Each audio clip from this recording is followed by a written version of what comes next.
Alright, this will be a little short video for some tips working on the Polaris ATVs. This is a 850, it's called the HO, I guess it's called the SP edition. It's a big heavy duty all-wheel drive, of course. Don't mind Kitty down there playing around. So I just bought this oil filter kit. You can buy these on Amazon pretty cheap. Comes with everything: O-ring, little crush ring, filter oil, all in one little kit. I'll post the listing down below. There's the fuel pump. That's what I'm changing. That was the main issue on this one. The fuel pressure should be 58 psi and it was only 25. So down here, once you remove all these plastics, I'm not going to cover, it's just tons of push-ins, a lot of T25 Torx bolts, I think maybe some T20s. Once you get all those off, seat all the plastics, you'll be able to see this tank. It fills in from this side and goes laterally underneath the front end. Your fuel pressure will hook up is right there. The hard thing that everyone complains about is this screw on the fuel tank that bolts to the frame right down there. So the trick I find to get that out is using a ratcheting wrench. It's 10 mil. There's one on this side and then there's one on the other side. The one on the other side is easy to get at. And that's really, other than the little fuel connect hose, this with two, I think, 1/4 inch nuts that connects the fuel cap to the top plastic to the tank. So get around here, and your fuel tank, your fuel filter is that bad boy. It screws in right here, but the tank slides over. I slid it over. You can see it's just like an inch over. It's not even that far, and allows you to get that cap off and pull this fuel pump out. So pretty easy change. I bought this really nice quality QFS.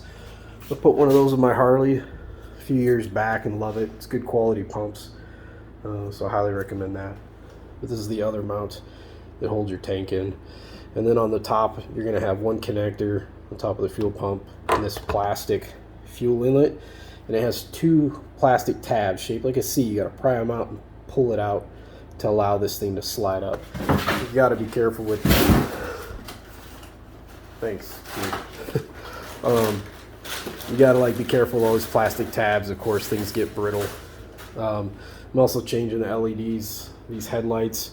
This is your high beam and you have two lows, so about a 2-pack of these nice LEDs, and the stock bulb is like a 886. I'll focus 886. I guess all the 800 series bulbs are about the same, so those LEDs are gonna help improve the light output on the lows. And then I put on a LED light bar on it a while back.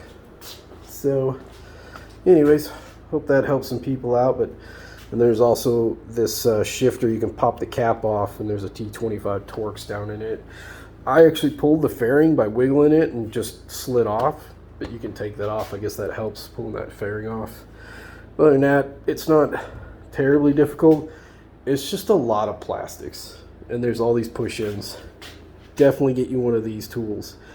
This pulls all those fairing push-in plastic like rivets out. So, and then while you're here, check your rear brake fluid, check your front brake fluid up there. This is the battery that he just put in it, YTX 30L BS. Thing's a monster. So check your little coolant, make sure that's good. So anyways, I also put 2 new plugs in it. I forgot what ones I put in there. So, but yeah, hopefully this helps some people out. If this thing was running really rough, it had almost wouldn't hold idle, and then it would spit and pop and backfire. And so if you put any throttle in it, it would just sit there and fall on its face. You couldn't hardly even move it, and it was because the fuel pressure was so low. So I changed the plugs and it ran a little better and was able to idle. But yeah, so this fuel pump, and then I'll post another video after the fuel pump if it needs anything else. But I think it's a really low hour unit. It's from 2016, and I believe they went up to the 2020 or newer. It's about similar build. So hope that helps some people out. All right.